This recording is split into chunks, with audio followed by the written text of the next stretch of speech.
Harbaugh, New York Giant head coach, maybe. Seems like it. Seems like that's what's happening. Met with New York, left without a deal, but it seems like, according to reports, he's gave his word to meet with the Titans. He is a man of his word, and he's maybe going through the motions at this point. Now, somebody could wow him. Some say the Falcons are still potentially in play, but the New York Football Giants might be looking at their new head coach in Harbaugh. We'll see how it plays out in the coming days, but we should have an answer relatively soon. We've got a coaching carousel to go through. I put the board together. We've got all of the potential best landing spots here. Some OC conversation and names on this board as well. We'll go through it all. We got the free agent running back board, the wide receiver board, the QB and tight end board. All of that has been created. Your boy's been busy all day working behind the scenes, getting ready, and the fantasy football show begins right now. Live from the FantasyFootballShow.com studios. It's the Fantasy Football Show. Live! Monday through Friday, 8 p.m. Eastern. Smitty is also live whenever news breaks. So, lots to go over in regards to this coaching stuff because of the impact is so vital to fantasy football. Some might love this conversation, some might not.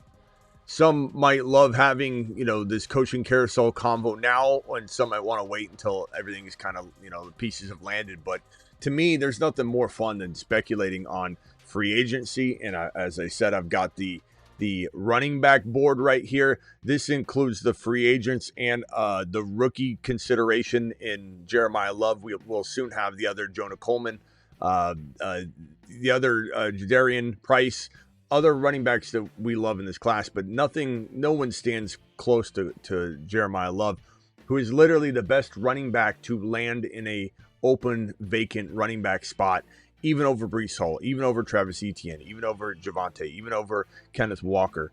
These are, in my opinion, the best landing spots, give or take. Like I've moved them around quite a bit. The best running back landing spots appear to be the Saints, KC, the Dallas Cowboys, which could just match back up with Javonte, of course. Washington, we like Bill. Doesn't seem like they love Bill. The Minnesota Vikings.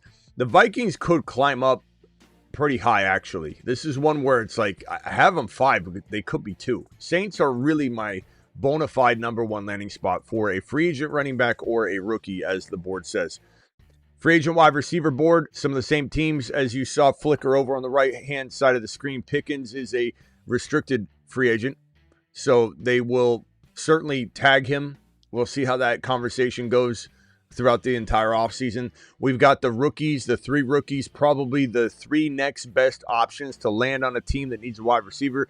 Jordan Tyson, Carnell Tate, and Mekhi Lemon, all 3 very big, high prospect wide receivers, then tier break between all the receivers below them. Wandell, Evans, Dobbs, Pierce, the rest of them right here. Top wide receiver landing spots. This is give or take some massaging and moving around here. I'd say like New England feels like it could be the number 1 spot. Washington maybe the number 2. Buffalo certainly could be the number 2. The Raiders could be the number 2. It's really a tough order. Buffalo, the only reason you would speculate Buffalo might not be as attractive as you think is because if, let's say, they drafted Carnell Tate or Lemon, there's a chance they don't use that player as much as you want right away.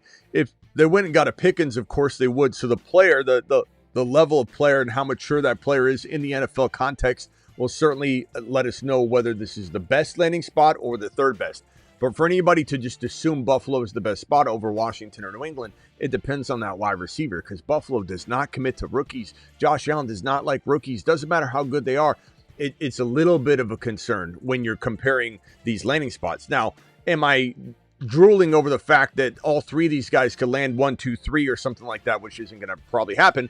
But am I thinking about that being a glorious outcome? Of course. I love Buffalo for a wide receiver landing spot. We're just trying to order these and say, well, Buffalo could be 1, but might Washington or New England or even the Raiders or KC be better? KC is going to be hot on the trail of a wide receiver because they have Rashee Rice maybe looking at not playing all the games in 2026, maybe none of the games in 2026, maybe he never plays another game in the NFL again, and maybe he doesn't miss a single ounce of time because this is the NFL. But this is a domestic situation, and those have different weight and ramifications even before innocence or guilt has been proven. And you are innocent till proven guilty in this country, but not in this NFL. And whether you like that or not, that's the world you live in, we witness, we watch. It has nothing to do with what you think it should be. That's the way the NFL works through all this. We got the quarterback room here and tight end sharing the board together. We've got Mendoza. We got Tua perking from the corner because we think he'll be in the available quarterback market space soon. Danny Dimes, Flacco, Russ Wilson. Give me a break. I almost didn't put him up there. Lance Willis. It's kind of other than Mendoza, the rookie landing in this Raiders spot, almost locked in, by the way. Other than this lock right here, it really is an interesting. Kyler could be put on this board as well. You know what? We'll figure out how to tweak this wording to incorporate potential trade pieces too, because we got Tua. I guess I could just put Kyler creeping in the corner the same way. That should kind of solve it, actually. Let me just get Kyler on screen here, because if Tua is on screen, Kyler needs to be on screen. But they need to both kind of lurk and creep from the corner.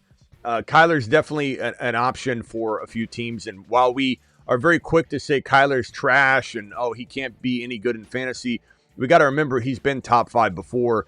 And we're literally like one full season removed from the season prior, which we said Kyler was going to be. The whole fantasy football community felt Kyler was going to be a top 5 fantasy football quarterback. So I'll put Kyler in the corner since we got the creepers. Creepers will be guys that aren't necessarily fitting the bill for the title and label of this board, but they soon could be injecting into the conversation shortly.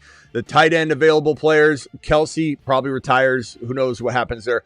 Goddard and Njoku, likely Hill, Pitts, Ertz, Otten, Waller, Okonkwo, and Higbee, all options. And then of course we have I'll get the couple rookies that deserve to be in this conversation since we're talking Mendoza. I'll get those rookies put on the board real soon. Ladies and gentlemen, we've got coaches to talk about. We've got what are the best landing spots. What happens if Harbaugh gets paired up with the New York Football Giants down here? Then what happens? Who's his OC? Does a guy like Kingsbury follow over? Does a guy like Dable? I got to put Dable on this board. Dable needs to be on this board. Even though he's a potential offensive coordinator hire, we got McDaniel on here.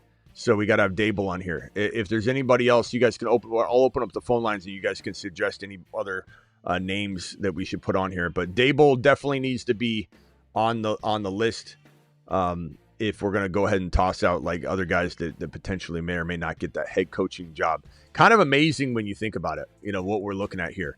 Just that we have Harbaugh discarded and he's the most sought after guy makes you think, okay, it wasn't working, right? It definitely was not working in Baltimore, but was it Harbaugh? That's going to be the age-old question. Does he go to New York and turn that team around? He is likely the candidate to go to New York. Flores being talked about as a head coaching candidate on so many different levels like weeks ago, now being talked about just going and getting a DC job. So it's going to be interesting. Kubiak in Seattle, what he's doing in Seattle. Can he go make someone's day that owns Bijan, that owns Drake London? Can we get that JSN and Seattle rushing attack going on over here and that passing attack over in Atlanta? Can we get Coobs to go over to, let's say Harbaugh doesn't go to New York? Can we get Coobs to potentially, I don't know, hard to say where Coobs might fall, but he's a nice option. McDaniel as an OC going to any one of these locations, not Miami Dolphins. Interesting. Very interesting. This guy, does he deserve a shot? I say no. I mean, maybe. I don't know. Depends on the scenario. Salah already proved he's not a good head coach. The Cardinals are looking hardcore at Salah. Harbaugh being linked to the Tennessee Titans, like I said, but it seems like this next meeting, which happens tomorrow, and Harbaugh hosts the Tennessee Titans bigwigs in his own home, seems like a courtesy interview. We got a lot of stuff to go over, more names to discuss. Phone lines are open. Dial in. Call into the show. Call into the show.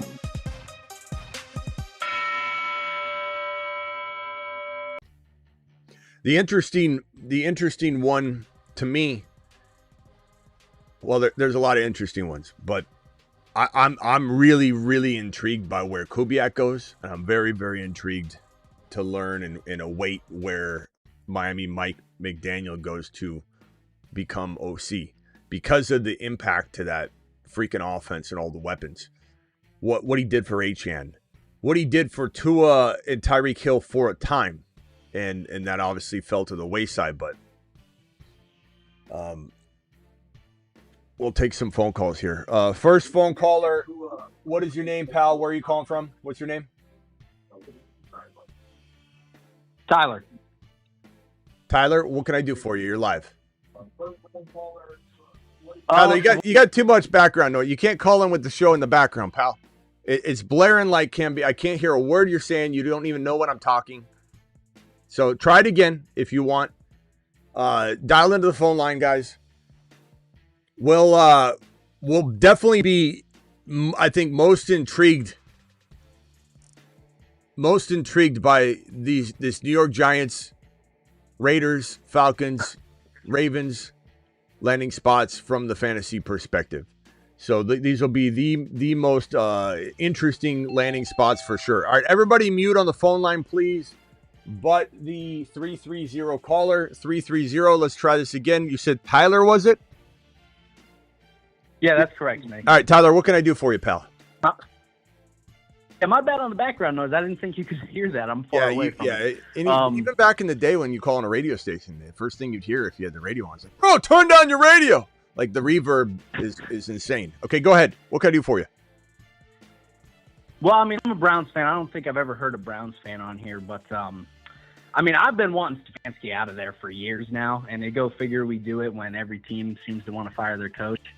Is there any form of success that you can see over there? Personally, I want Jim Schwartz at head coach. Hopefully we can get Dayball or McDaniels at OC. But again, we still don't know what the hell we're doing at quarterback, so I don't know. What do you think, Smitty? I'll be honest, man. My answer is not going to please you. If you told me what do I want to fix it would be different than what I want, because what I want is no one good to go there. There's no fantasy assets for us to say let's waste a Harbaugh or a Kingsbury or a McDaniel or a Kubiak or even a Flores, on defense or whatever.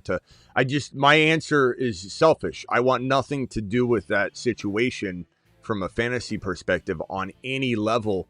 Now, I say that, and I might regret saying that, because if you tell me Smitty placed these coaches places and I give the Browns, like at recess when you're a kid, the last, choice of who gets to play on their team, and then they draft one of the rookie wide receivers, let's say Jordan Tyson, I might be pissed at myself in retrospect, because then I'd be like, damn it, now Jordan Tyson has no good coordinator now. So I don't know. Yeah. I would probably say like your best bet would be some sort of, it'd be like Flores and Daboll, that combination of OC and head coach. Now, Flores is not really interviewing for a head coaching job, but that would be a pretty solid move. Flores head coach, Daboll. You don't think Jim Schwartz deserves a head coach? I mean, you don't think he's earned that with Cleveland D? I mean, maybe if you could put Daboll in as OC or something, I'd be kind of on board for that. It reminds me a little bit. That's kind of how I see it. Anyway. It reminds me a little bit of what's going on in Washington that I'm not exactly totally thrilled with. So the answer is not. It's not my favorite choice, but it does eliminate you taking a big name head coach from the greater good. And then if you believe in him, then that's great. And then you just need to steal an OC away, which we could spare an OC. So I'd be fine with that. But I don't know. Fixing it is going to be hard because there's a good chance whoever goes in there is going to get fired, no matter what they do. But you got a good defense. You've got some good pieces, but you also have, Judkins, that's a devastating injury. He's not going to be the same for a while, if ever. You've got a complete mess of an organization from the quarterback decision-making standpoint. What in the hell are you guys doing? You guys don't know what in the hell you're doing. Well, you're doubling up on everything. You're drafting multiple running backs. You're drafting multiple quarterbacks. You still got Deshaun Watson getting $47 million per year. You don't know what in the hell you're doing. This is the most inept organization from the offensive side of things, at least, that's in the NFL. Yep. They don't know what in the hell they're doing from the top down. So how do you shove Schwartz in there? What's he going to do? He's probably not making any of the decisions, especially because he's internal. Like who knows how much leeway he's going to get. Somebody coming in can demand a lot more. It's like when someone gets elevated or someone comes in to your workplace gets more per hour than the person sitting there for 4 years. Like what kind of limitations will Schwartz have? Yeah. I got one thing I'll add to this. Did you ever know who Paul DePodesta was? He's the guy from the Moneyball. The Moneyball movie. Yeah. And we've had him over here since like the when we were 0-16. He came in like 2014 when I was growing up, and this guy has been here forever. And he stepped away to go back to baseball back in November. And I think personally, he's been a huge cause for all the confusion and decision making. Moneyball at quarterback. What kind of Moneyball is $47 million for Deshaun Watson? How's that Moneyball? Well, I totally agree. The Moneyball bullshit. Sorry for cursing on the show. The Moneyball BS that he infused was when he first showed up. We gutted the team back when we had all of the whatever stuff. it is, it's not working. Send him back to baseball. He doesn't know what he's doing. But he is back to baseball, and that's the only hope I have is that now he's gone. Yeah, well, but, I mean, I don't know. We don't have to keep talking about the Browns, but I appreciate the input. Yeah, no, I wish I could give you more excitement, but the team is a mess. And when you're drafting, when you have 3 quarterbacks and you have not a clue even to this day who your starter is, and you're paying one of them $47 million, so the pressure to use him as your starter is going to be great. And the fact that your organization is so inept from a decision-making standpoint, at least on the offensive side of the ball, they won't even trade Shedeur. I don't think. I think if somebody knocked on the door and said, "Hey, can I get my hands on one of these 3 quarterbacks?" The organization's so scared about making the wrong decision. They're like, "No, we're not trading any one of them." So are you going to use Shedeur? Probably not. Okay, can we buy him off you? No. Like that's what's going on here. That's how inept it is. You draft. I think your organization forced the Shedeur drafting, and I believe that your coach drafted Gilligan. Yeah, that was the most Gabriel. Stefanski egotistical draft pick. But then you have a tug and pull of why I didn't want him, and you make me draft him anyway. And then now it's just an absolute disaster, bro. So I don't know. Well, all right. I think there was an Ivy League cult kind of going on in there with DePodesta, Barry, Stefanski, all Ivy League guys. Now they kind of clean house. They kept Barry, who I think has redeemable qualities in picks. How many times are you going to clean house? I mean, realize it's the homeowner that's the problem and not the. Oh, it's definitely the owner until he help passes on or quits, sells the team. I think we're relatively doomed. But I still have faith in Barry. But you keep blaming the maid for all the missing items when it's really the ownership that's been messing up the house consistently. All right, I got to go, bro. Appreciate you. Call back if you got another one. Michael from San Diego, you're live. Moneyball. Hey, what's going on, Smitty? Yeah, what's up, my boy? What can I do for you? Yeah, just wanted to go in the Ravens' direction in terms of the head coach there. A lot of the talk over the years have been them not running the ball in crucial situations. So wanted your thoughts on Henry. I know we don't really talk about him too much, but in terms of what do you think the coaching do you think the coaching staff essentially should be pointed in a direction, maybe defensive focus, run heavy, ease it up on Lamar, or I don't know. What are your thoughts on that? I think that Derrick Henry is going to be an interesting topic this offseason. He's going to be a very interesting player to rank. And I'll even be honest, and I'm not sure where I stand on Derrick Henry 2026, because if he's going to sit right where he was last year, 14, 15, 17 overall, it's going to be hard for me to buy into that value. However, it's still a very understandable situation to see him, flourish in for another year and maybe miss 3 or 4 games, but still play absolute phenomenal football in the key times. I don't know about them. You think? Do we really think Henry's about to start? I mean, I know eventually guys wear down, but with him, I just feel like people have been saying this the last 5 years. Yeah, so but like, bro, you can't just keep saying it because it's kept happening. Like you have to make certain determinations and say this guy is literally like defied it. How much longer can you defy it? I mean, Julio Jones, Adrian Peterson, like Emmitt Smith for the Cardinals, it looked awful. Like at some point it's gonna happen. Like we've already seen him lose a little bit of a step in terms of getting through like the A gap, the B gap, having a mediocre part of the year if they're not getting him in open space. So the key will be, as he's losing a step, and he certainly is, get him in open space where you can't tackle him, and then it doesn't matter if he's lost a step because he gets his momentum going.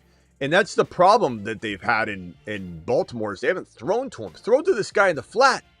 He could be one of the most dynamic pass-catching running backs in the National Football League. We've never seen him used like that. And I thought maybe they would with Munkin, but they used him at times. But I don't know. You can keep saying that, like, oh, you know, people have been saying he's going to break down for years. Like, it's not going to happen. Yes, it will. It will. Being on the wrong side of that is devastating. Being on the wrong side of it when he doesn't fall off isn't necessarily devastating. You draft Derrick Henry as 14 or 15 overall and he misses, you lose your league. If you don't draft Derrick Henry at 14 overall and he lands, you still drafted another player. Like if you landed that player, it doesn't matter. So that's the weight of it for you. That's the decision you have to make. Just because you pass on Henry doesn't mean you're going to miss, bro. It doesn't mean you lose your league because you didn't see it coming. You drafted, I mean, how many players got drafted in the second, third round last year? They're crushed. I mean, JSN was the steal of fantasy football. Like you can find another player not named Derrick Henry that you can say, even if Derrick Henry whizzes on by you and scores as running back 10 or 9 next year, you're like, damn, I missed on that. Doesn't matter because I got so-and-so. So I don't know. From a team perspective, I do believe that you've got to prepare for at least handfuls of either missed games or mediocrity where he's just wearing down. But the one thing we know is when it gets to December in fantasy, this guy, it can be counted on. Like he can be counted on down the stretch.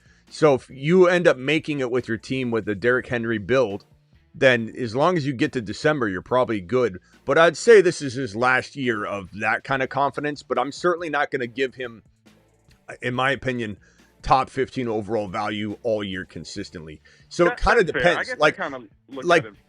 Yeah, sorry.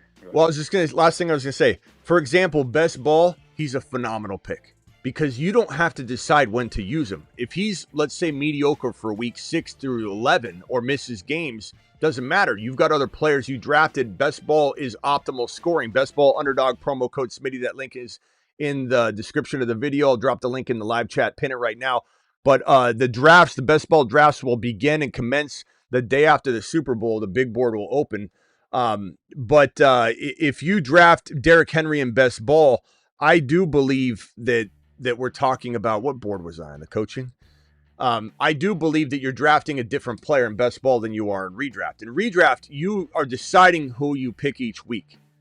And so you might miss and have 6 weeks of Henry that screwed you and you didn't make the playoffs. And then you watch him be a monster in December and it doesn't matter for you. In best ball, he could drop the ball for 4, 5, 6 weeks. You could have, let's say, Blake Corum on your bench and he's going in and he's filling in nicely in that spot. And Blake Corum plus Derrick Henry only using 17 starts scores as running back 4.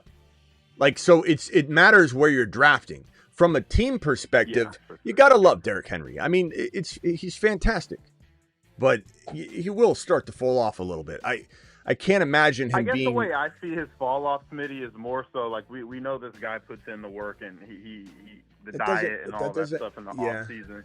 No, I'm not saying he's not going to fall off. I guess my point with his fall off is I see it more as a graceful decline where, okay, in a down year, he has 1,300 yards and 11, 12 touchdowns, and we're like, okay, he didn't murder me, but, sure, he didn't hit top 5 production. Everybody fall. I know you think this, but everybody fall. I remember Julio Jones, the year Julio fell off, people were just blown away that it happened. They're like, it's not going to happen. He's still so good. He could easily play. But there were signs with Julio, though. There were signs with Julio. But bro, there have been signs with Henry. There were parts of not only this year, but if you remember back last year, there was a stretch of games where people said, "Oh no, it happened," and then he bounced back. Those are. I think those people just are looking at one or two spot bad performances. I mean, this year was more so the Ravens not giving him a lot of touches in necessary areas. I mean, he could have easily had a 1,800 yard season, and we're just like, wow, he repeated it again. So, I mean, we'll see what happens. But you're also now dealing with the new, which is part of why you called. You're dealing with the new system. What are they going to do? The answer is I don't know, because I don't know who's going to step in. What should they do? What will they want to do? They're going to want to put Lamar in a position where Lamar can get back to being a gunslinger. I'm not saying Lamar won't run. I'm not saying they won't want to have that dynamic utility knife type quarterback again. Because Lamar, let's be frank, Lamar didn't do as much running the last, and that might be correlating in, at least it would in my mind, if I was trying to replace his coaching staff, and saying, if Lamar's not as dangerous on the ground and he's not gunslinging like he did the previous year and years, we got to get away from this. Okay, Lamar's, he's not one dimensional. He can literally pick up the ball, run for 40 yards at any moment, but it definitely feels different, this year. It definitely did feel different. But don't you think that they could lean on Henry to keep Lamar fresh, though? I mean, we've seen Lamar. I mean, if you go back to the 24 season, when they were using Henry and Lamar could feed off of Henry, I mean, that was unstoppable. Now you got Lamar pulling the ball out of Henry's belly, going for a free 30 yards. You know what I mean? Yeah, I mean, it's a combination. So a good bet would be like Kubiak. Because Kubiak, look what he did with JSN, look what he did with Sharps and Walker. So nice. Like there's a lot of balance there. I think, you don't want – look, I don't know if Miami Mike McDaniel is going to be the best option. I do want them to throw more to Henry, but I don't know that you want – my dream scenario is him at coordinator and Flores as the coach. That's McDaniel might not be the best fit for Derrick Henry as his running back. You might see them draft a running back. You might see them try and figure something out, because I highly doubt he's going to start slinging the rock to Henry like he did Achane. Yeah, but I think they would use Keaton Mitchell more for that role. I know, but I'm saying, like, is he smart enough? We don't know, because he just got canned. Yeah. He just got canned for being incompetent and doesn't know how to, he's not going to be asked to do the same things, which is good. But there was a point where Miami Mike went up to the damn podium, is like, I might need to bring in somebody in here to manage the clock. It's like, bro, you're a head coach, and after one game, he's like, are you going to have someone replace you as a play caller? He's like, we're going to look into that. It's like, bro, there's been a bunch of I think him as a coordinator for at least another season is fine. All right, got to go, bro. Appreciate you. Call back if you got another one. Yep. Husseini, you're live. Actually, Husseini, wait 1 second. I got BBQ with a $20 hauler. BBQ would love to see Flores as the Steelers head coach with Magic Mike as the OC, or a young OC from McVay Shanahan tree. Would trade old vets for picks, get younger. So pumped to see the Steelers reload. This is BBQ. And rebuild and compete again. I think it will be interesting, and everything's going to revolve around the QB situation. We see a team in the Atlanta Falcons that literally have as much talent as any team, if not more, in the entire National Football League, but because of their quarterback situation, they cannot utilize it. You see a Philadelphia Eagle team that has a guy named Jalen Hurts, who we think has a lot of talent, and we were the first on Jalen Hurts out of anybody that's creating content. I can almost guarantee that, because we had this guy on the Moon Man list before we had Mars Men, Saturn Man. It was only the Moon Man list, and this is a 6th or 7th round pick, and he was an absolute steal. So we've loved this guy from a fantasy perspective. The problem is the tush push is going to get taken away. The problem is he hasn't been throwing well. He's playing like trash. Doesn't utilize his weapons. Sirianni's a big reason why they got rid of their OC. They're now on the OC hunt. If they bring in, let's say, Miami Mike McDaniel, then all of a sudden I like Hurts a whole lot more, because situation matters. Situation and player, you can't separate them. They go hand in hand. So Hurts without Miami Mike McDaniel is different than Hurts with him. Hurts with what he had going on last year, just a dreadful offense. Dreadful offense. The game calling, the game scripting, everything was pitiful. How much of it was Hurts' fault? Probably not even half of it, but this is a quarterback that struggles in a lot of ways. But we love what he could do if you get him the right OC and potential, game scripting. So to this point here, just kind of conveying it over here, is Philly has A.J. Brown because he could be gone. We'll see what they do. Philly has had A.J. Brown, Devontae Smith, Saquon Barkley, Dallas Goedert, and they've been inept at producing points. So it's like Pittsburgh definitely needs to make sure they have the right quarterback in place. Now, I like Will Howard, but I don't think he can be your be-all, end-all. He's got to be your let's hope, and if the plan A fails, this plan B is unreal in terms of upside, just a whole lot of risks, because we don't know what he is. BBQ, $20 hauler. Super chat alert. Husseini, you're live. Thank you, BBQ. Husseini, you're live. What can I do for you, pal? Hey, Smitty. Yo. What do you think about like the Chiefs' offensive coordinating position? I know kind of a different OC positions than others because obviously Andy Reid calls the plays, but yeah, it's like a clip holder. It's like a getting coffee clip holder.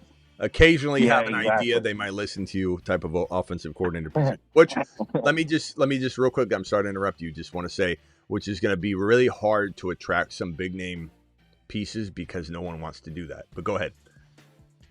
Yeah, that's exactly my point. That's the reason why I was partially why I called is I have a gut feeling, knowing the Chiefs, knowing Andy Reid, and knowing just the way this organization works under this leadership, that they're probably gonna try to do whatever they can to bring back someone like Eric Bieniemy and just pay him a little more than what he's making right now, and basically tell him just come back. Here's a little more money thrown at you. We need your mindset back. Blah blah blah. I would not be surprised if Eric Bieniemy was the offensive coordinator again next year, or they brought back some other but what would that wide do? Receivers coach or something. But what would that do? Honestly, I don't. I think we would be exactly where we're at right now, just with a little bit more discipline. That's all I think it is. I don't think that it's going to change anything because it's really Andy Reid who makes all the shots, at least on the offensive side. So you're just saying you want a disciplinarian in there to get some habitual technique back in the fold. Is that what you're saying? Yeah. I mean, I don't know. I honestly don't know what an OC does in KC because no one even knows who the OC is there from year to year. If you ask the average person, they'll be exactly. I don't know. I think it's Andy Reid. It is. But yeah. So I mean, I don't know. We could have this conversation, but it's not gonna really. We have no idea what the OC is even doing. How much coffee is he getting? Does he even have a parking spot? I have no idea. At the end of the day, it could be Bieniemy. It could be, it could be the security guard. Be like, hey, bro, you're pretty tough. Can you be hard on these guys? All right, you're the new OC. I want you to instill some discipline. But there's nothing that's changing the offense. It's just maybe you do need that. I don't know. But this is similar like Ben Johnson. What are you going to do in Chicago? I'm gonna go be the OC in. Oh wait, what am I doing in Chicago? Clipboard, son. Yeah, I don't know. I think quarterback, QB coach, things like that, positional coaches might be even more important than any sort of offensive coordinator in KC. And I think you could get some of that discipline instilled by that person too. You know what I mean? I don't know. Yeah. KC. And actually, I heard that they're bringing from this Chiefs guy I listened to.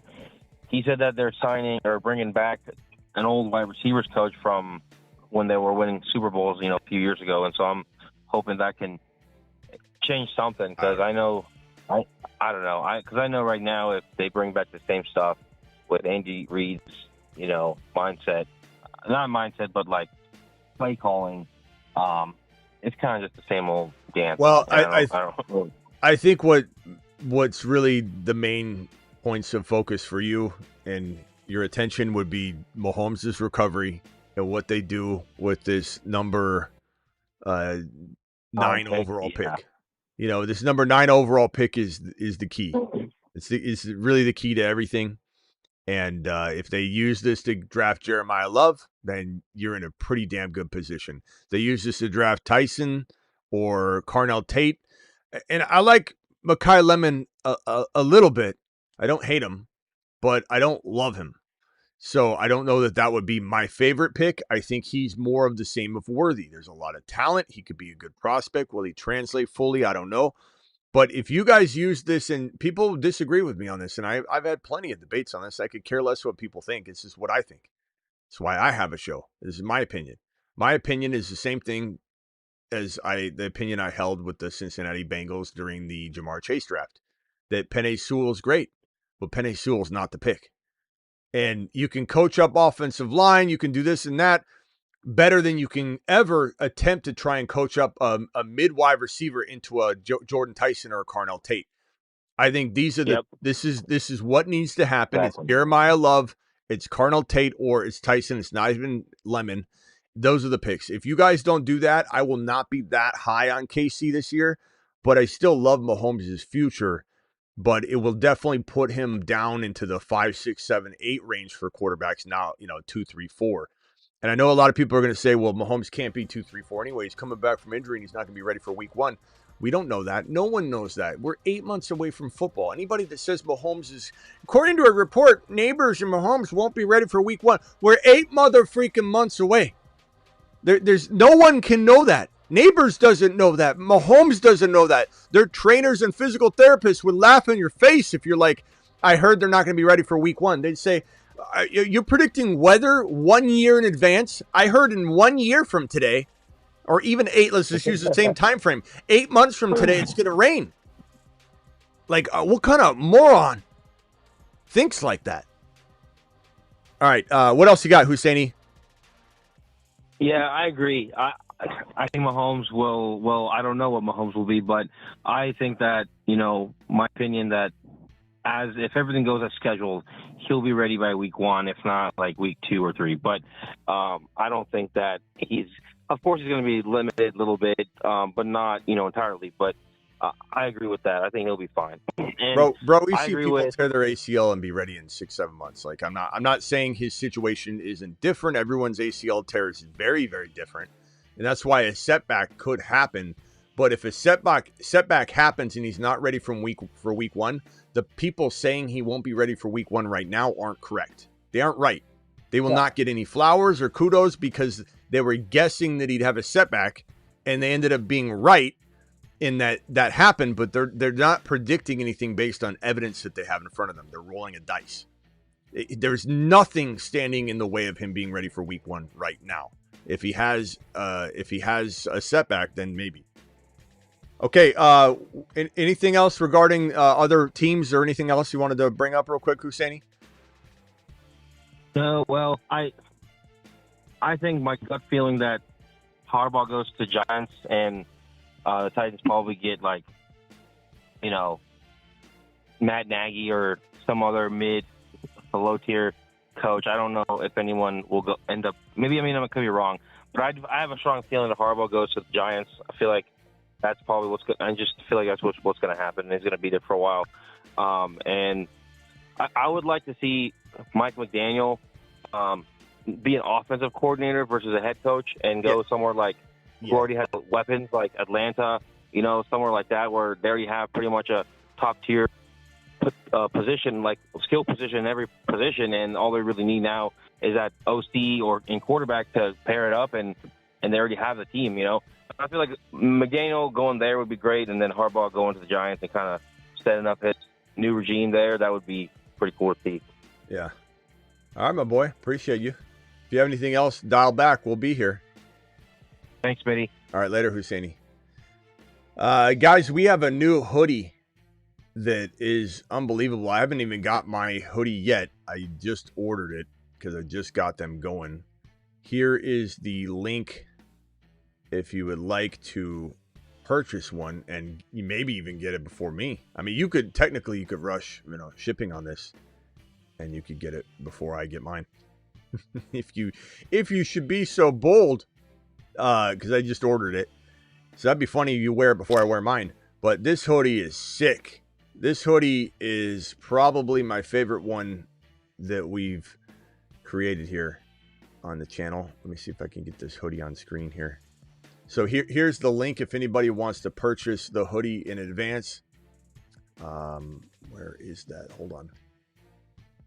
All right, here is the link. Let me show the hoodie first. Here's the new hoodie that we got going on. Let me go to full screen here. Let me get rid of this. All right, here's the hoodie. I love this. It's all black.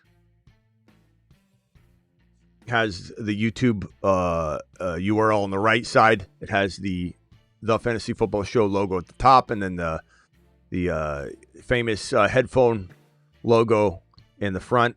But these right here you can get at this link right here if you so choose. So get a hoodie today.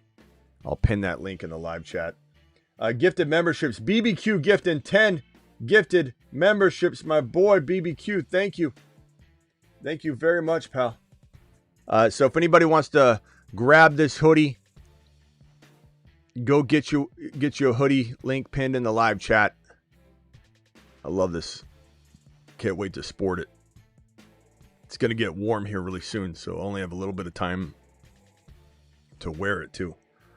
All right, phone lines are open. Dial in, dial in. Call into the show. Call into the show.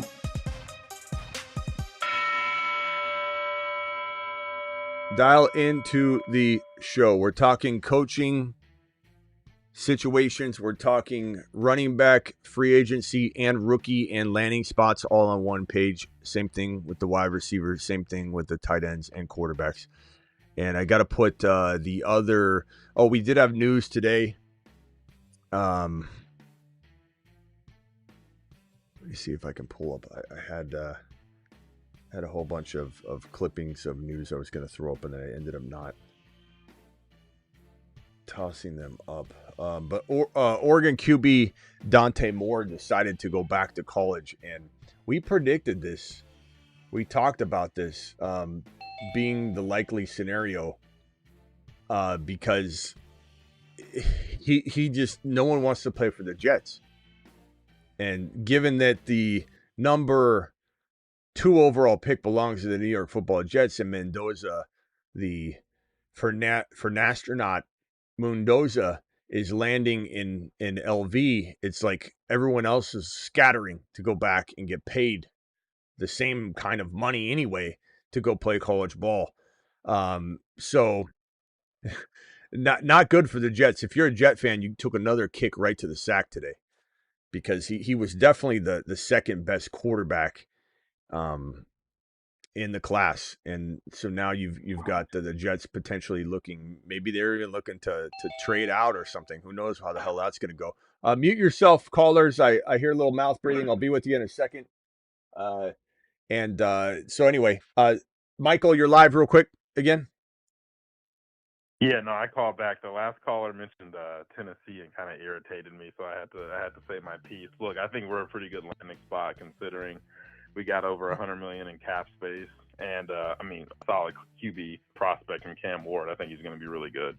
A lot of people don't watch Tennessee games, but the guy is making throws that only I see Josh Allen make. So I don't think we're going to get some mid coach like Matt Nagy. I kind of hope we get a Stefanski. I know he gets a lot of crap for the way he handles the Browns I gotta say, man, I appreciate your dedication, and the loyalty to call in and defend the Titans' honor.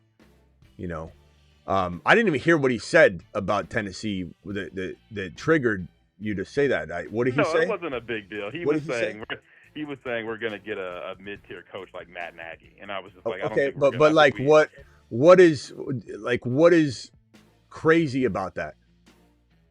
And I think if I remember correctly, I think he said I don't know if he said he thinks that'll happen or if that's what he wants, so that the other coaches. It was more of a joking response. It's not meant to be taken serious. I was just more so saying, like, I think our situation's much better than a Matt Nagy level coach. That's kind of my point. When you consider all the things we have going for the situation. You got some. I think what it comes down to really is what you do with your draft selection, because I think as it stands right now, I'm not extremely excited about this situation. But coming out of the NFL draft, if at number 4 you grab one of these big playmakers we keep talking about, Tate, Tyson, or We're probably going to have to. I mean, or Jeremiah Love, Ward then all of a needs a sudden pass I like Ward and the Titans situation a lot better than I did. But let's say you guys go offensive line or defense with this pick, which you can argue till you're blue in the face that it's a smart move to build from the, like, I get it, but I'm not going to be in for another year then. That's the whole point of that. So alternate universe, let's say we do go get an O-line. You don't think picking up like a George Pickens in free You're not getting George Pickens in free agency. There's other receivers out there, though. Okay. I mean, you could make... Well, I'll pull up the board and we'll talk about it. So let's say you don't get any one of these guys and no Pickens. So who are you going to get? Pull up the board so I can look. You got Mike Evans, who, I like Mike Evans, but that would be Tennessee tradition. Okay, no. Wandell, and then that's really nothing else you can. Even if you add a Wandell, nothing is going to make you change in my mind as being a win now. I'm excited now. You draft an offensive lineman or a defensive player, I'm out. I'm piecing out for at least a year minimum. There's nothing you're going to do to excite me. I'm on board with the caller, Husseini, who said what he said. If you guys let's say you guys draft one of Tyson, Tate, Lemon, I'm not that excited about, but let's say Tyson, Tate, or Love, Jeremiah Love, the running back. I am very excited about what could be in Tennessee right away. You draft an offensive lineman, defensive player, not saying it isn't building in a smart way eventually, whatever, but I'm out for a year. I don't want anything to do with Pollard. I don't want anything to do with whoever the hell's, the running back or wide receiver situation. Yeah, I would say there's a pretty high chance we grab one of those guys. I mean, Ward needs a mate. He needs a mate to be around the next 3 or 4 years. So I would say it's a high likelihood. I mean, it makes the most sense. Well, we'll see what you do. And then and you'll have your coach by then. So in retrospect, I'll either be mad at myself for wanting and willing a bad coach and OC to land in this situation. And I'll be like, damn it, Tyson went there. I wish I had a good OC, just like the Cleveland thing. Or I'm going to be like, you already have a horrible coach or one that I don't love. And I hope you don't take Tyson or Tate. Honestly, if I'm trying to just being honest, Tate would be nice. So Mendoza goes 1. I don't want Tennessee to take one of those 3 guys. In my hope is that you would have Washington. I think that Jeremiah Love going to the Saints would be ideal. Washington getting one of the 2 receivers, Casey getting one of the others. I don't know that I want the Giants. The Giants are very likely to take Tate, I think, if everything falls just right at the spot. And that will be, I don't want to say it'll be bad for Neighbors, but it certainly isn't what I want for Neighbors, but they could still coexist. But I think the best landing spot would be Washington and Casey for these 2 wide receivers here and the running back spot. Why not? Is it Cam Ward for you? What is but what did I just say though? Like you only have Cam Ward. There's some pieces. Yeah, I guess, but like this is Tennessee. You guys haven't exactly, it's been a little while since you've built right. It's like the Cardinals. Like I'm a Cardinal fan. I don't really want anybody landing on the Cardinals, bro. They're not building right. They're not. Could they? Yeah. The Jets. I don't want anybody landing on the Jets. They've already destroyed everybody. I wouldn't want anyone landing there because but like you're acting shocked that I don't love Tennessee as a landing spot. Sell me on it. Well, to me, sell me on it. Why? Yeah, my sell is that it's wide open and that we have $100 million in cap space, so we can pretty much build whatever we need to build. And will you do it properly? That's not a selling point, bro. We got a lot of money. We got a lot of money, and we're cleaning house because we made such bad decisions already. Where's the selling point? Previous regime. I know, but you're trying to tell me that you're shocked when I see wow. Like I'm just saying, sell me on it, and you can only tell me we got lots of money. We can do whatever we want. I guess you would have to have watched Cam Ward for me to sell. I do watch Cam Ward. You act like I don't watch ball. Of course, I know you watch ball. I watch every snap of Cam Ward. All right, so you're with me. So you know. No, I'm not with you. So what I'm not with let's you. say a Cardinal Tate goes. Well, in terms of, so you don't think Cam Ward has potential? That's He's what I mean. he's got You don't think potential, if a but you're Cardinals you're goes to suggesting Tennessee, he's got that's more not than a potential. potential landing spot? That's not a nice landing spot for a young receiver to pair with a Cam Ward. That's all I'm saying. It's not the worst landing spot, that's for sure. And like I said, if they, and I said this in the beginning, if the Titans draft Tate or Tyson, I'm all of a sudden interested. Like I made that abundantly clear on this call. But if you don't draft Tate, you don't draft Tyson, you don't draft Jeremiah Love, see you in a year. No, I mean, yeah, that's fair. Obviously, we need an offensive. I'm saying I think that's the direction we're headed. It wouldn't make sense to do anything else. We've gone offensive line the last few seasons. This is Cam Ward. Latham and Skoranek. Is this Cam? Is this? I got a couple people in the chat saying this is Cam Ward on the phone. Is this Cam Ward, bro? Yeah. I'm the alter ego. I'm Wham Ford. I'll tell you, you're a loyal dog. That's for sure. I appreciate that about you. But yeah, let's reconvene. All right, later, bro. Of course, man. Yeah. All right, appreciate it. For sure, man. All right, bye. 262, you're live. What's going on, Smitty? I'm good, bro. What can I get upset about now? Okay, I don't know if you would get upset about this one, but this one's kind of something I've been thinking about. So I'm a Packers fan here. I'm thinking that Malik Willis is gonna go somewhere, get some stupid big contract that he doesn't deserve because he got overhyped for some games that he played in Green Bay when he needed to play. Well, I don't necessarily think that is the craziest take I've ever heard. Hold on, let me go over to this other board real quick. And let's go to the QB board. Let me get off this screen here. Let's go to the QB free agent board. Let's pull Malik Willis's mug up and discuss. I don't think that it's the craziest take in the world because he's unproven. Like, we have no idea what Malik Willis could be. He could be absolutely a nothing burger. But I do think he's one of, if not the most promising player we have to deal with outside of the rookie that isn't considered a free agent, obviously. But this is a landing spot, free agent and rookie board, like team need board. So Mendoza goes to the Raiders. It's a lock. So the next best quarterback on this entire board is this guy, Malik Willis, probably. Oh, Mac Jones. Where's Mac Jones? Mac Jones is definitely... Damn it, do I not have a graphic for Mac Jones? I prepared everything but for Mac. Return of the Mac. Hold on. I don't think I have a Mac Jones graphic. Damn it. All right, let me create it real quick. I'll just create text right now. So, Mac and Willis are by far, assuming Danny Dimes goes back to Indy, which I do assume, and assuming that, and Mac Jones has to be traded. He's not a free agent, but he's definitely somebody that's in the mix. So this is like a all-encompassing, quarterback movement board, you could say. I still think Willis has the most, from the free agents, he has the most upside. Oh yeah, for sure. I mean, he's definitely, he's done what he needed to do. But you just said out there, he's got that running ability. But I just don't think he's got the resume to put up there. But I just feel like when it comes down to it, why kind of like why? Because is this because he's leaving? Like, what if he stayed? What would you say about him? I mean, I definitely like what he's done. No, now you like him. Now you like him. Now you like him. Bro, you're a bitter fan. You're a bitter fan. You're a bitter fan that's getting in your feelings. You're not thinking logically. You're speaking from your heart. You're emotional. He's leaving. You're upset at him. No, really, I'm not even joking. No, I'm not upset. This is Psych 101, baby. I got a psych degree. I got a psych degree. You can't get it past me, bro. This is a psych session. Let it out. Let it out. You're mad at Willis because he's abandoning you. He went out to get ice. He's not coming back. You're real fearful of that. So you're trying to throw shade on the guy that's about to leave so you don't feel as hurt when he leaves.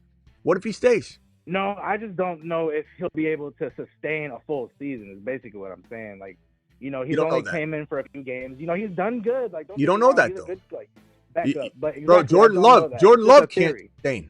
Your quarterback, Jordan Love, is less likely to sustain and play a full season than Malik Willis.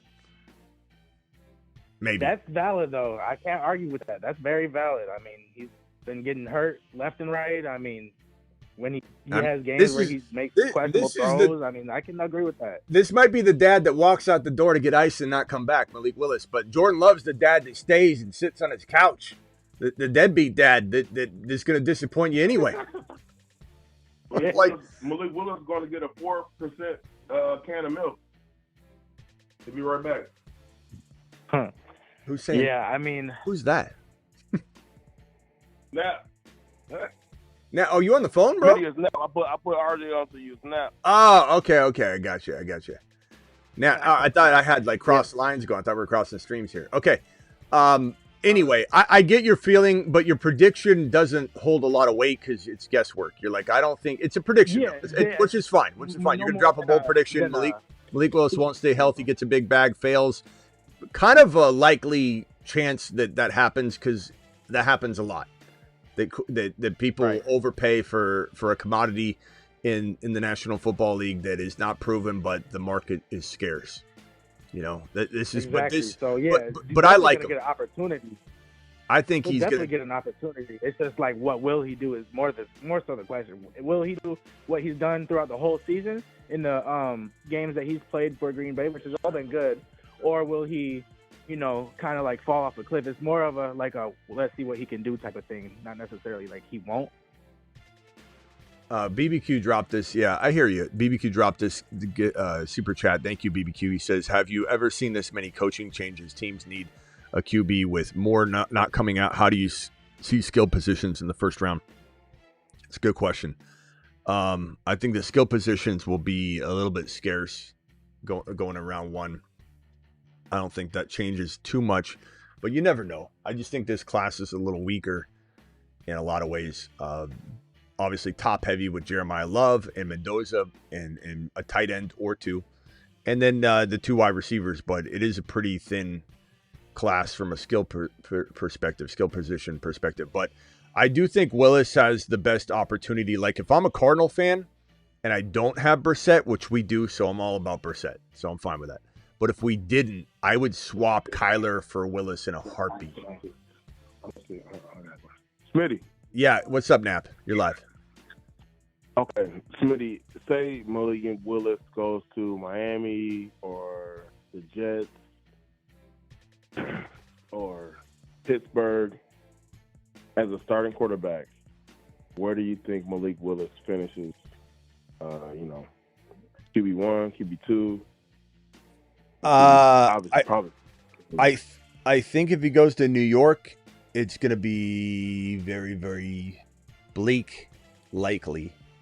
But could work out. He could turn the franchise, like who knows. But that is a place where many have gone to fail.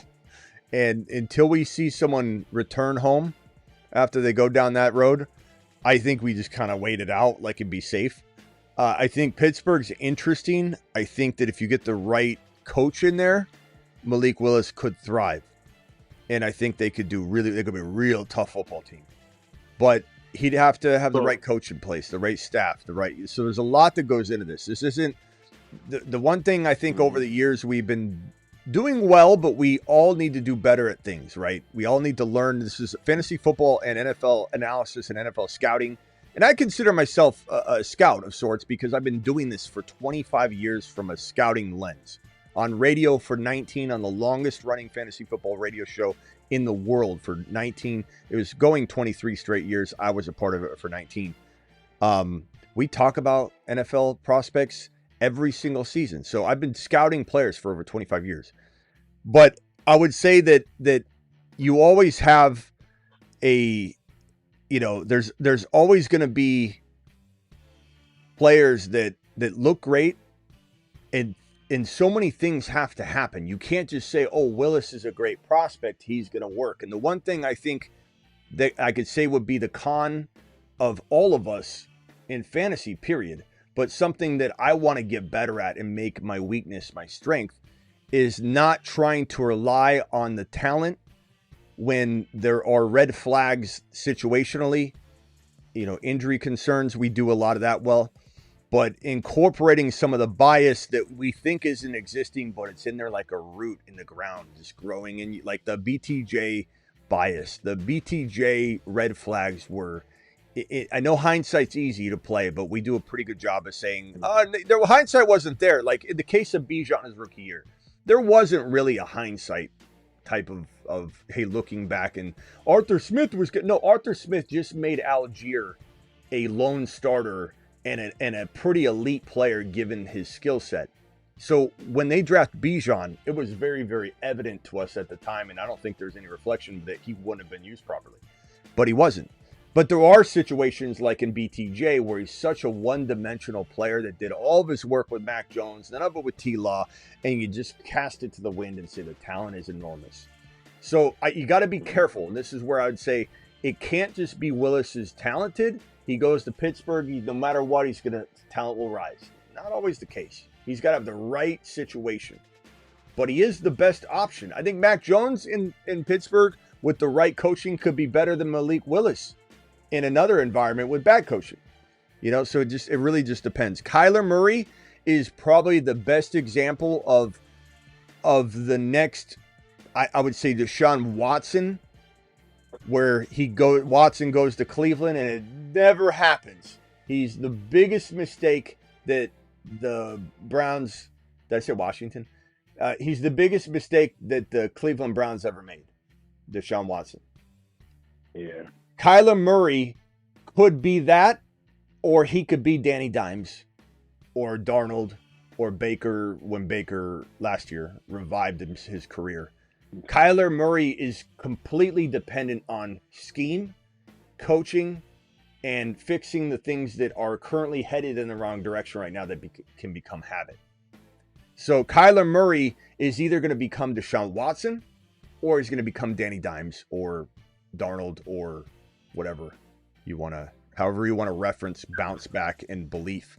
It just matters. It does. Like anybody that says Kyler's trash, he's going to be trash no matter what. That's a lazy take. Absolute lazy take. Anybody that says Kyler's going to be amazing no matter what, lazy take. It so much depends on where these guys go, who's coaching them. Shane Steichen could fix Kyler. Shane Steichen could mold Willis. Shane Steichen did it with Danny Dimes. He didn't with AR5, but there's a lot of reasons why that didn't happen because he kept getting hurt as well. And how much can you work with someone if they keep getting injured? But Willis or Kyler in the hands of Shane Steichen in Indy would be phenomenal. And maybe there's a world where Danny Dimes isn't necessarily the guy they want to bring back after all. We think it is, and then they go and trade for Kyler or they bring in Willis. And then all of a sudden, I love it. What else you got? So what do you, like, I've been looking into, because I kind of got a reputation of, like, looking into things that, different things sometimes.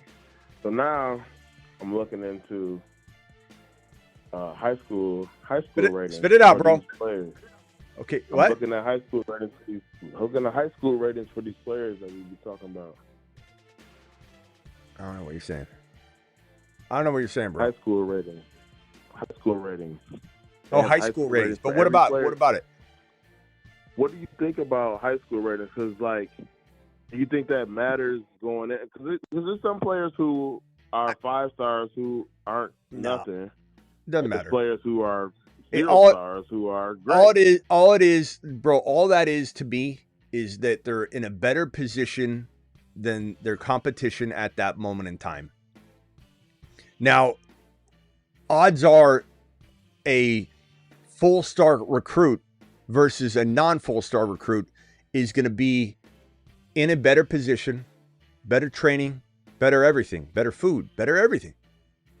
And they're at an advantage, but this person might not have even grown or matured, and they rise right above or to equal. It's case by case. There's just in general, if you're ahead of the game, just like the kids that go to basketball camp all off season, they walk into tryouts with better fundamentals, and so they're ahead of the game, and they'll probably stay ahead if they continue to progress, because if everybody's progressing at the same level, then they just keep staying ahead of everybody. But that's all it is. It's just that you're out to an early lead, but it doesn't mean somebody can't come in, swoop in. I mean, like even in college, look at Randy Moss coming out of college. Look at Tom Brady. His highest season ever was 2,600 passing yards. Like none of it is for sure. So I don't really look at those numbers all that much. By the time you're in college, you're a different player, different opportunity. Maybe you got way more opportunity than somebody that was a full-star recruit. It doesn't matter. None of that matters. I mean, you're going to be alerted to an insanely high prospect high school kid, and then you're just going to be on top of it, and you're going to watch him in college. You go, yep, that was true, and he is the guy, and he ended up being the guy at the college level too, and then boom. Like none of it tells a story. Like a full-star recruit out of high school does nothing in college. What are you going to bank on him in the NFL when he's not even doing anything in college? Like college is. I'm thinking more along the lines of this year. I'm looking at like Nicholas Singleton. He's like a 5-star recruit, and he got a lot. He got a lot of catches in college. He got a lot of run in college. He got hella big explosiveness, but he's somebody who is not looked highly on in the running back rankings. And I even go to one of our guys, Travion Henderson, 5-star recruit out of college. He's the best player in high school coming out, and he's a beast. Like, you know what I mean? Like, and I'll even go against one of the guys too, RJ Harvey. He's like a 3-star recruit coming out. He's good, but look at his average. He got like 3.7 yards a carry this year. Like he got a hell of opportunities, but he didn't. What the opportunities he had, I think he should have did more. I got my rookie rankings here somewhere. Hold on. I think this is it. Boom. There it is. So I have Singleton 6. It's not that I don't like him, but again, it doesn't really matter what he did in high school, bro. Like I'm watching his college film. His high school stuff's out the window. Like, I know, I understand that, but I feel like the NFL teams, they're going to reference to that high school tape and to the high school. I think you're overlooking that. I think Singleton is what he is now. He is what he is now. Does it help that you were a huge recruit?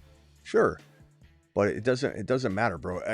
You watch his film. I like him a lot. He's a very dynamic player for sure, and his landing spot could move him to the number 2 overall running back spot. Like in Price, if Price goes to a place where they're going to use him as a committee running back, then he falls, like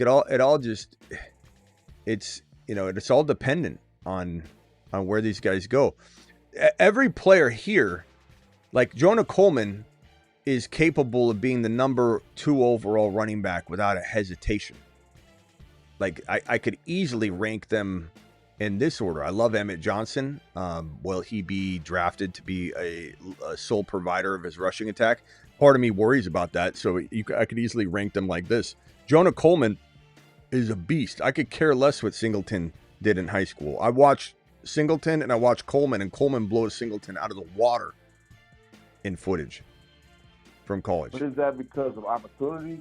But like, bro, what are we really talking about? I don't understand why we're dancing around. I don't understand what we're doing here. High school's high school, bro. High school's high school. It's gone. It's out. It's in the wind. It doesn't matter. Like it's a cool little resume bump. It's a cool little resume bump, and certainly, if you're seeing, let me give you an example of when you look at high school.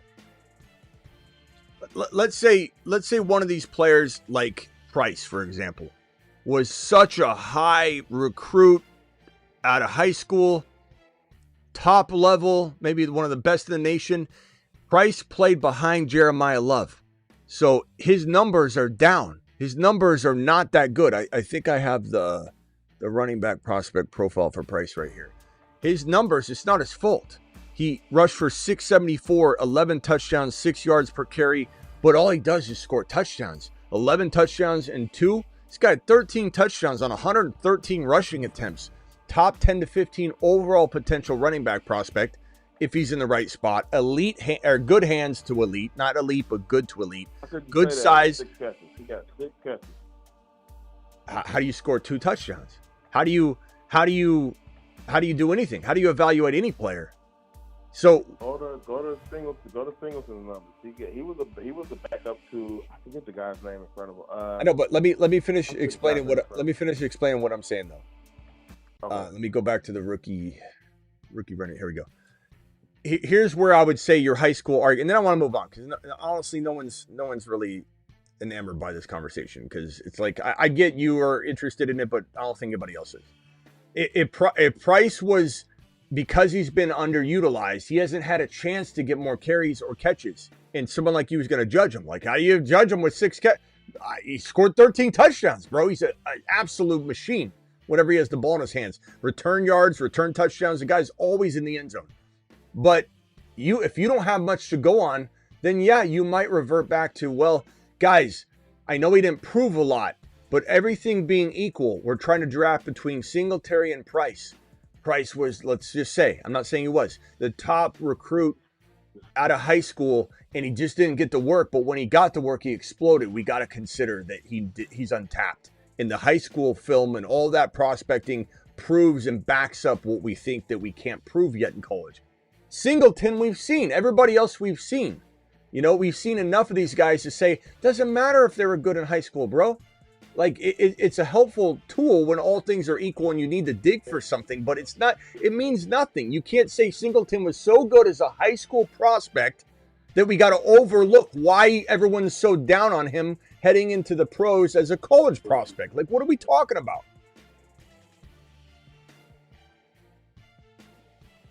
Bro. Huh? I'm just saying.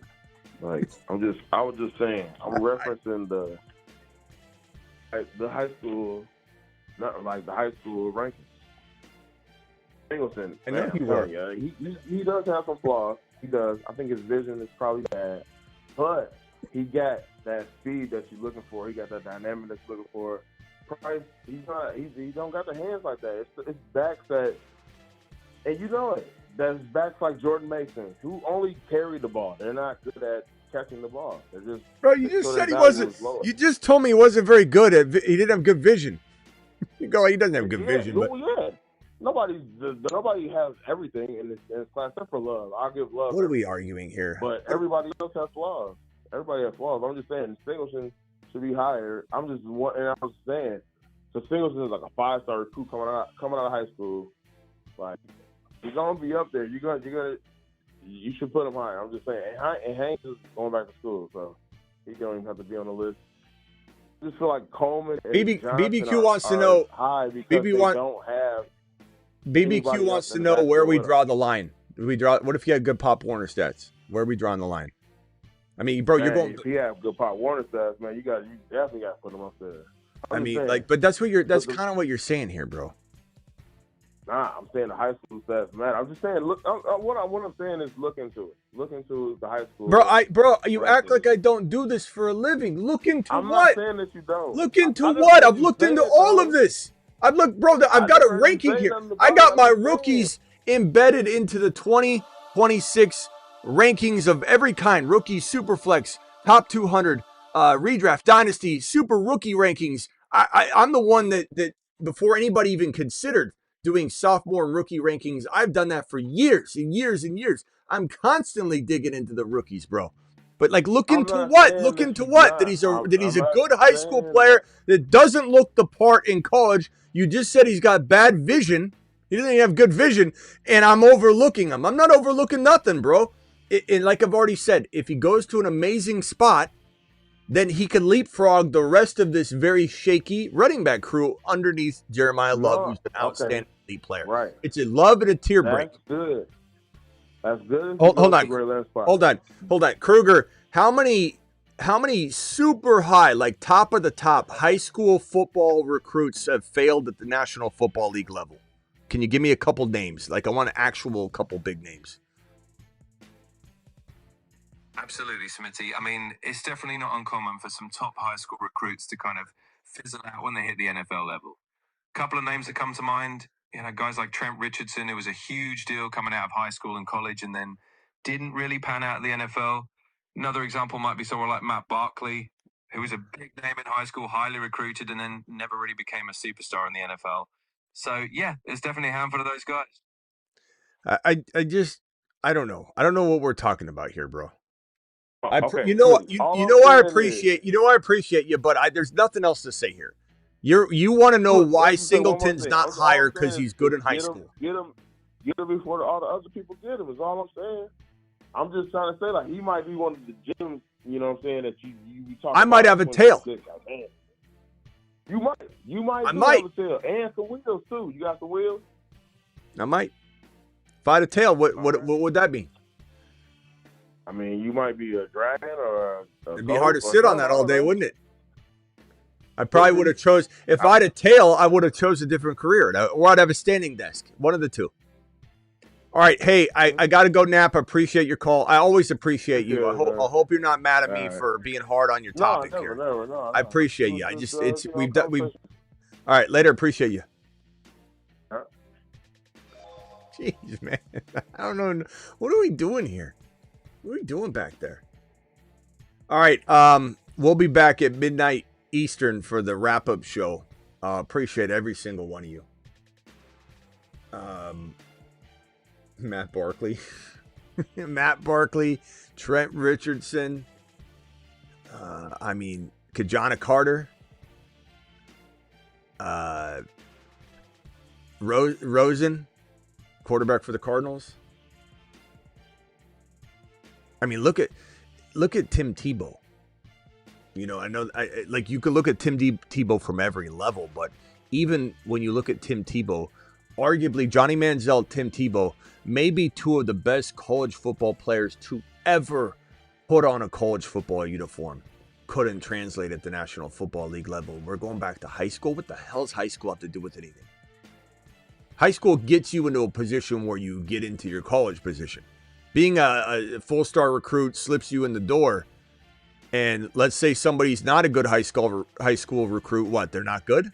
Like high school, Knapp was mad that I have Singleton 6. He doesn't like that. So he's going to high school to find some data that can help explain the guy who Knapp said with his own words has bad vision. You can't be a good running back in the National Football League with bad vision. Doesn't matter if you got a perfect score in your high school ACT. All right. See you all later. I'm live Monday through Friday, 8 p.m. Eastern, every single Monday through Friday, live whenever big news breaks.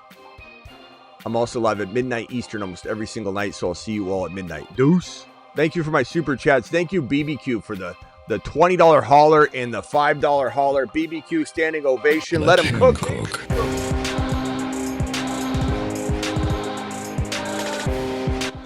See you all at midnight Eastern.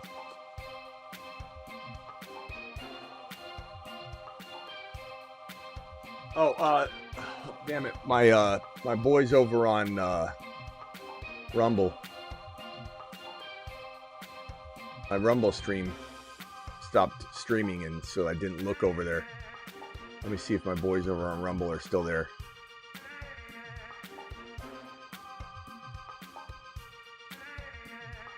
Rumblers. Smitty, head coach Cardinals, says Landman. Golf, appreciate you. Golf and Landman over on the Rumble. Appreciate both you guys. See you all at midnight.